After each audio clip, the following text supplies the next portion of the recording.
Tell us about your yoga journey. My yoga journey started at the age of almost 18, and I had a very severe accident in sports. I was supposed to study sports medicine and sports. I had already my place at the university, and I met with a severe accident, so I injured myself very much. So I was not accepted anymore at the university for sports and sports medicine. And so I got very depressed that time. And one of my friends out of our group of sports people, he said, oh, this nearby, so we just crossed the border to the Netherlands, and there is a yoga teacher. Maybe we try this. And then it was my first introduction to yoga. I was upset because it was Kriya Yoga. We were cleaning and cleansing everything the whole day. Then it was meditation. Too much for a young girl that time. But then he said, we will not give up. We find a next person, a next teacher, and maybe there's something else to offer. And then we went on. However, I could not sit really. I could not stand it. I was limping, and so when the class was given by the third teacher, I think it was, and I was so upset. He was doing like Padmasana with the group and all this, and talking and talking. I was turning my back to him, and and then he turned me around and he said, "Hey, madam, what you suffer from is all in your head." And this was like a poof, like a punch into my face, and it was so much that I changed my attitude. So from that time onwards, I was really searching for something, and I thought this is also where I can find answers. So at the age of 20, I had the book, Iyengar Yoga's book, and the LightOnYoga, and it was my first introduction to his method, and it was overwhelming. Coming from sports, and I was into diving from towers, and I did lots of water things, and it was immediately I saw this blissful thing he was doing, how the skin moved, and so I thought, wow, what a man, what a method. And then I studied economics and languages, so it took me to London, and then I had my first class in Iyengar Yoga with Max and Tobias. And from that time onwards, so it developed. And this was my introduction. When I first met him, I knew why, because this method is bringing really all levels into one. So this is kind of integration I myself believe no other method on earth can realize. When and how you met Guruji, and what were your experiences with him? I met him in 1986. I met him in Amsterdam, personally, and I saw just an overwhelming energetic person, seeing everything, recognizing everything, being clear in his opinion, so much clarity, the way he talked, and also like not being shy or being so, too polite. It was something, a natural authority he had. And I was really impressed by him. And then that year also I registered for the first teacher's training that was possible because I had already been practicing so long and I was teaching meanwhile. Many people, I'd never asked for teach people, but people came into my house. And so I had the feeling, oh yes, I should learn more, I should study in depth. And this is when I registered, yeah. Guruji was in Pune and you are from Germany. Coming to India and learning yoga is not that easy. Can you tell us how you managed to develop your practice and progress in this field? First of all, I've always been a good practitioner. So there was always the inner clock running. So when can I be back on my mat? Or I have not done today, I feel not very good. And it was good. It was like I needed more oil on my fire when I met him. But I experienced like I could not stop practicing. So day and night in the sleep, I was sitting up in sleep, practicing dandasana. It was very funny, finding myself there. So getting all the footwork, actually, what has been taught also today, it was overwhelming for me. And of course, I was, that time, it's always good, I'm in second line. I had already my list of handicaps. So I was not pushed forward. I only had to take care of that big group together with my teacher. And but at certain points, so nevertheless we met.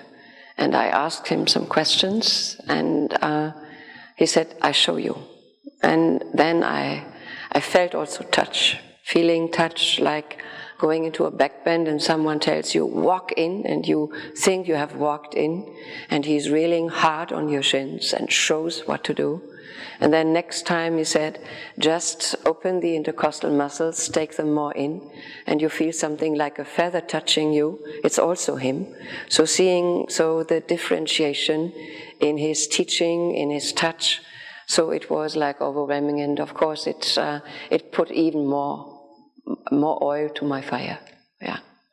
Apart from you, does any other member of your family practice yoga? In my family, actually, all practice. My eldest daughter, she is a senior teacher and a cardiologist. She has her own clinic together with her husband. They have specialized in rehabilitation, and she is doing like prevention, intervention, rehabilitation for heart patients. And this she does with yoga. Her husband does it with mini-invasive operation. So they work and network together like this with a couple of teachers they trained and helped, and they help there. Yeah. And my youngest daughter she is a musician, and she's also a scientist in the field of music, and she is absolutely into yoga. She trains people breath-wise, how to develop, so musicians, and so this is very nice. My sons, the two sons, practice a lot. And in my family, apart from this, it was forbidden when I was young. So this is my close family, my own family. But my parents did not allow me to talk about yoga. Because that time, it was like, my father called it infiltration. Being a Catholic priest, he said, don't spoil the other brothers and sisters. You will not mention the word yoga in the house because you have such an impressing attitude, and so they might get into the wrong direction. So for years, my brothers and sisters talked about, are you still doing your gymnastics? And I always said, yes, I still do. And only 10 years before my father died, he had a severe hip problem, and wheelchair was there. And the house had to be renovated just for him so that he could move, walk. 3 operations, nothing helped. And I was at home and I said, Father, look, I can help you. And this is, of course, with that gymnastics, I can help you. And you only have to change your attitude. And my father said, I will not. And my mother said, also very Catholic, we will not touch this field of yoga. And I said, okay, my last time I have been at home, you decide. This is ignorance? Okay. So it was very funny, because then 3 days later, I got a phone call. My father said, we thought about it, and especially I thought about it, I will come. So I said, I need an assistant, because mother has to help you at home. So both of them came. And within 4 days, I could make him walk again. Within 7 days, he was out of the wheelchair. And then he continued practicing. And by also, some of my brothers and sisters were allowed to slowly turn to yoga, at least doing certain things that were very helpful to them. Every student has some special memories with Guruji. Do you have any such special moments to share with us? I'm honest, I have so many memorable things because I worked so so much in depth with him on books. He was a mentor, a teacher, a guidance to me, and so it is overlooking this and looking back, I would say it is, on the whole, everything, every moment is memorable. And it was always very special because we met down in the library every day. And I was sitting, and sometimes I was second place to him, sometimes first place to him. And I saw how he was writing books, what was going on in him when he wrote books, and then what kind of thought processes or rather thinking processes there were. And how often also he was sharing with us, saying, look, how I never thought about the yama, and I never thought about niyama and samyama. Now, when you all bring these many words together, so now today I understand this is all the same root, and it is, nothing is actually, everything falls into the same word. And I'm so happy that at my age, he said, that I discover all these things, still have the chance for development, for realization, and still also the chance to share with you all. And why do you think one should practice Iyengar Yoga, and how is it different from other systems? So I would like to answer with Guruji's words, and this is also my opinion. Yoga is one. You cannot say, this is Iyengar Yoga. He was always upset when people said Iyengar Yoga. Why are you saying this? Yoga is one. He did not want this special chair or special item for his method, but he wanted that people shared. And I think it is the specialty of this method that it is so open. We share with all systems. And he said, when I will die, definitely it will not, maybe this method as such will not survive. But I see it like I and my life and my teaching is like a big sack of salt that will just be poured into a lake. And this is also what I think is the best, instead of thinking that I'm supreme to anyone. So I could develop, thanks to Lord's grace, he said, I could develop faster than other. Thanks to my own practice and the intensity of my practice, I discovered so many things. But still today I'm also grateful, he said, to Krishnamacharya, and also to the whole parampara, actually, in which he was also putting himself. So I never saw a person so humble in what he did. And people, of course, we all want a definition. Like we teachers, we are happy we can call ourselves Iyengar Yoga teacher. But the Guru would not have liked it very much. The Guru thinks this is the yoga, and he is developing the yoga. As he said one day in an interview I took with him, and he said, the yoga was down in India. There was nothing to be shared. When we looked at the old papers, the old scripts, and you saw the drawings, then there was one arm long, one arm short, one leg long, one leg short. There was nothing that was inspiring. So when I saw all this and I had my own practice, I thought, let me give some masala to this. Let me bring a little bit more of new life into it, cook it new, refresh it, and then present it to the world. And he always said he has done the utmost he could do in his presentations that were not easy. And he did it like even after a long time of traveling. He was fit, he was fresh that moment, just in that moment. And he was giving awful performances, as we know. And very good lectures. He was showing us pranayam, what is an inhalation of 40 seconds, what is an exhalation of 50 seconds. So we saw him, he was a living legend. And I think visiting with him together, he was invited to Vivekananda University. And we all know it is just for science. They do science and research work. And he was like celebrated like a pop star. because 1,300 students there, students who were supposed to get their master degree, doctor's degree in the field of science of yoga. And he was there, the big legend of yoga. And I think it is like an incorporated understanding of what yoga really is. I think he was, because Krishnamacharya was very good with all aspects. But then in Guruji, he stimulated something in him that was already there, such a practitioner, such a depth in the practice, what a perseverance, what an attitude, also humble attitude. And then when teaching, we called him Tiger, of course. When he was standing in front of us, the cells were just standing upright. You were just in that moment. He did not allow any thought to come up.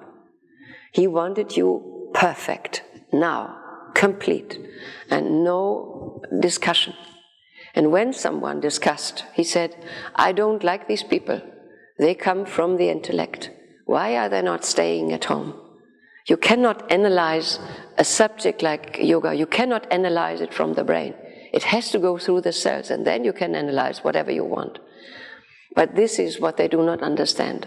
So whenever you meet these people, tell them they should not come to the institute. I don't like them, because yoga is not science.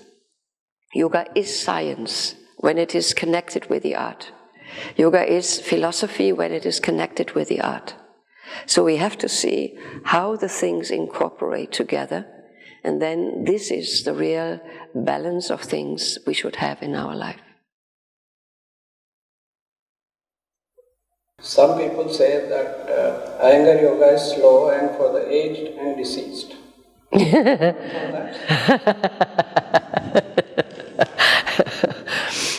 Well, to be honest, it is in the beginning only exercise, it's vyayama. We know that it is no asana in the beginning. It is so fast, because you just go for mobility, you go for stability, so the process is fast. Whether you have old people or young people, maybe you have to take in mind that the elderly people, maybe they are not understanding very well. But this is not the point. When they have to lift an arm, they have to lift the arm straight. And they cannot think about it, in which steps will they take the arm up. So whether young or whether old, the approach is the same. You start with exercise, meaning you are not holding long. The capacity of slow is not slow. This is what we call when you are able to maintain, and then to go deeper into the depth of an asana, to develop yourself, to diffuse yourself, like in Svarupa, you diffuse yourself into the form and develop a deep understanding of the form itself and of your own cells in that form. And this is when it comes to, a good practice, very good practice, where you can maintain. And this is what we have to work on. So whether old or young, no, unfortunately, also the old people, you can sit them and they sit on the chair, okay? But the movement still is not a slow movement. Yes, they cannot bring the hand here. But we have to tell them, bring your hand here. And do it from your heart. And do it with a rhythm. They have to come back into that rhythm. A question related to women. Why do you think more women practice yoga than men? That's a good question. 90% worldwide of the practitioners are women. So of course, in Buddhism it's said that female is wisdom and compassion is male. So if female is wisdom, the women in the West discovered the wealth, the richness that we find in yoga. They understand that to come into an emotional balance, a mental balance, physical balance, nothing is better than the yoga. And the men, sometimes in the West, the Indian men are different, because you are brought up in this in this richness. So maybe it was also forgotten for many centuries, but you are now brought back, and this is also in your cells. So you have that cell knowledge. So for you it's easy to go to the yoga, because you know our sadhaka is also in its name, it's a male. But we in the West, we understand that a male intellect in the West is a real intellect. This is sharpness. And we could not have Einstein and all these famous scientists, even in the field of philosophy, this outstanding, especially in Germany. We have lots of resources there. But we know also, like Vivekananda University, they only go for science. They are interested in the intellectual aspect of yoga. They are not so much interested in the practical aspect of yoga. It will change maybe in the longer run, but women have more wisdom as such. And of course we know the two hemispheres are connected easily with them, and this is not in a female brain. So, in a male brain, sorry. And the female capacity is as such, is wider. Like we have horizontal knowledge in the female aspect, and we have a vertical knowledge and wisdom that going straight upward. This is the male intelligence. Female intelligence is horizontal. So in this we have to understand, being horizontal, also in times of need, women can deal with 4 or 5 things at the same time. The vertical, a male intelligence accepts only one thing, and otherwise this is giving too much problems to the brain. So we know that then, like, you have never seen like amok. If some person runs amok, it's never has been found by a woman, but it is only found by a man, in a man. So meaning that when you run amok, the brain is following only one way, and the female aspect is different.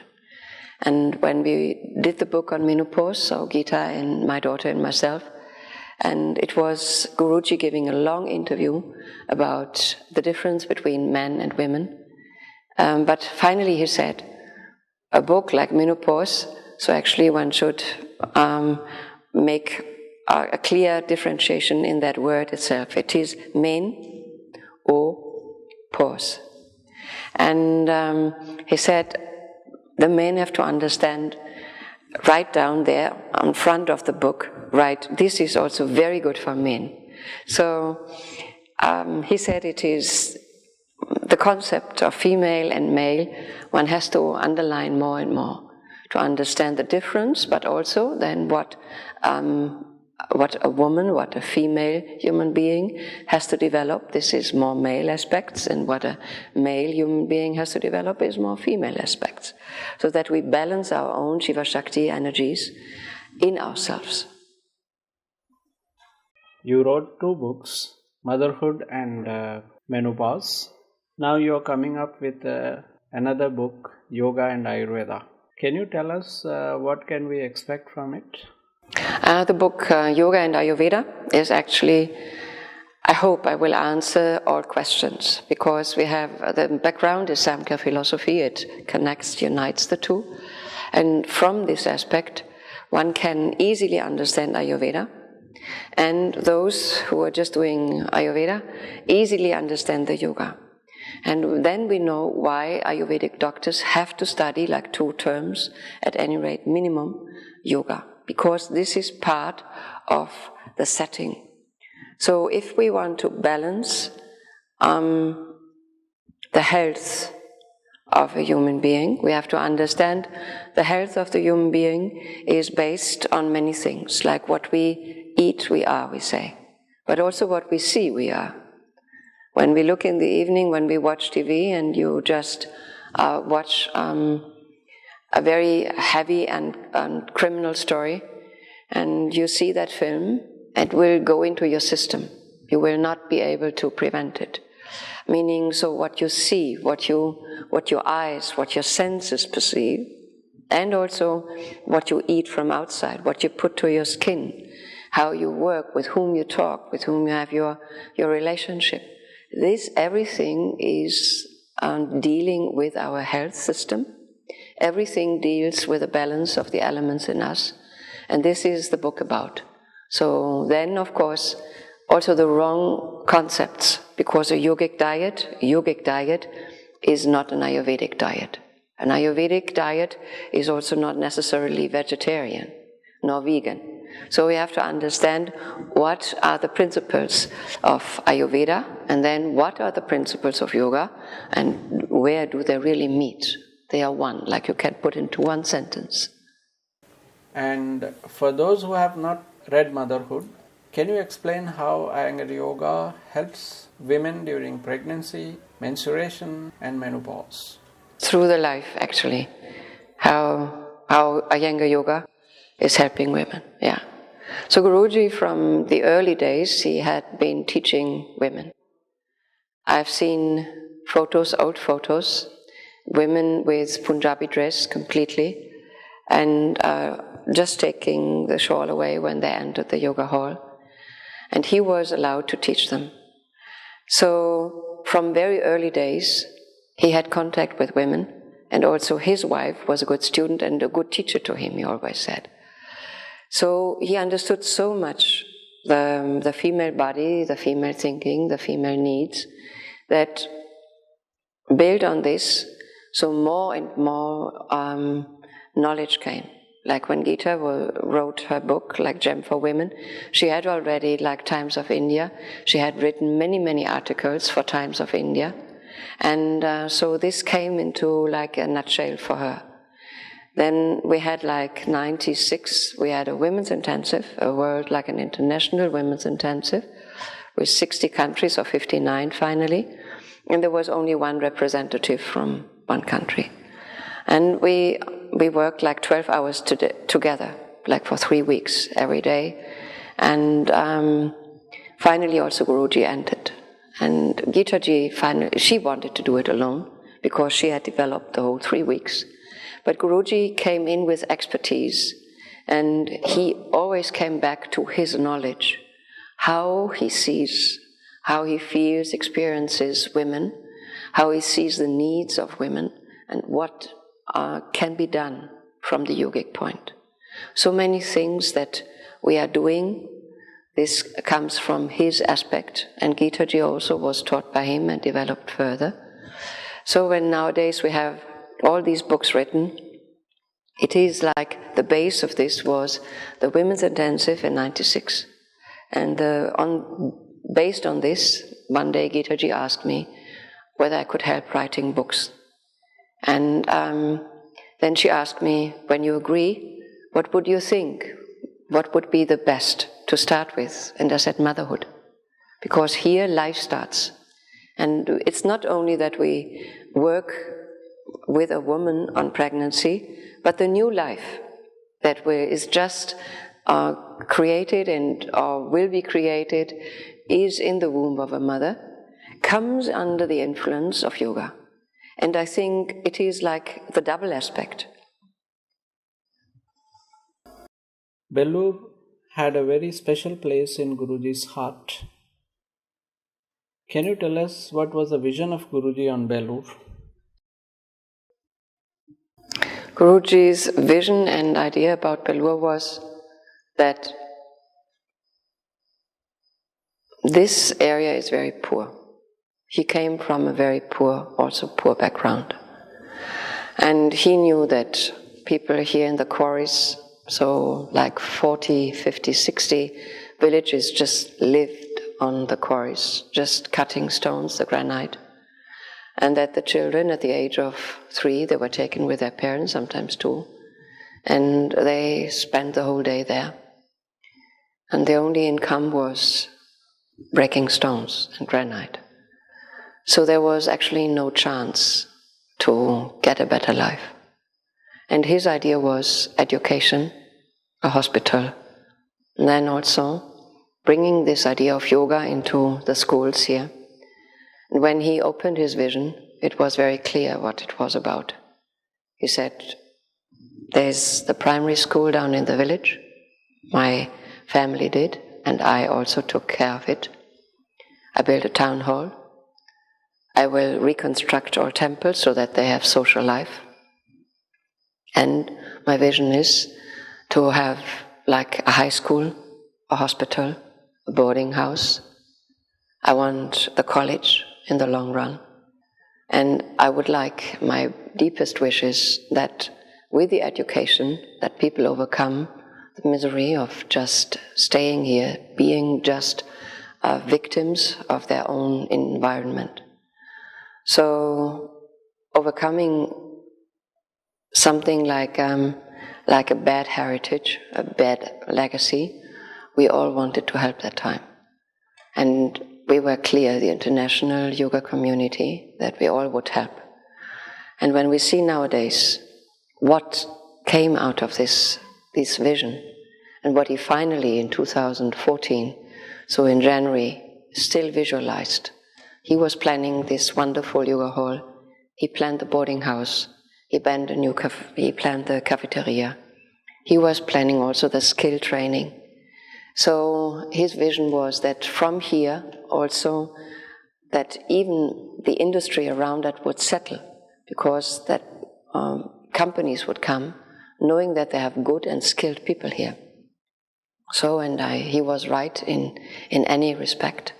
And what we appreciate so much is whoever is needy, he will pay everything. So this is like paying for the clothes, paying for the books, the teacher, the meals, the shoes, nothing is left out. And also promoting them. Whatever can be promoted, the children are promoted and are supported in any respect. So we all appreciate here, what we find here is the spirit of yoga. And this is why, for me, I don't see any reason why it should stop at the point of college. Why not having a university? Because this is a foundation. So where we see already children, youngsters, young adults who are only brought up in the sense of yoga, who all practice. And why shouldn't it continue? Because this is the foundation for the future. Yoga is the future. You are one of the first few yoga teachers who have been working really hard for the dream of Guruji. How do you see Bellur when it started and now? We didn't, first of all, we saw, of course, first thing what we saw here was the primary school, the Patanjali temple, and we had the Vision of Guruji. And it's incredible how it developed. And it's outstanding, as I said already. And the development will be, for me, as I said, there's no limit to it. So one should not say it stops there. We see the young adults at the college so self-aware of themselves, so much self-confidence.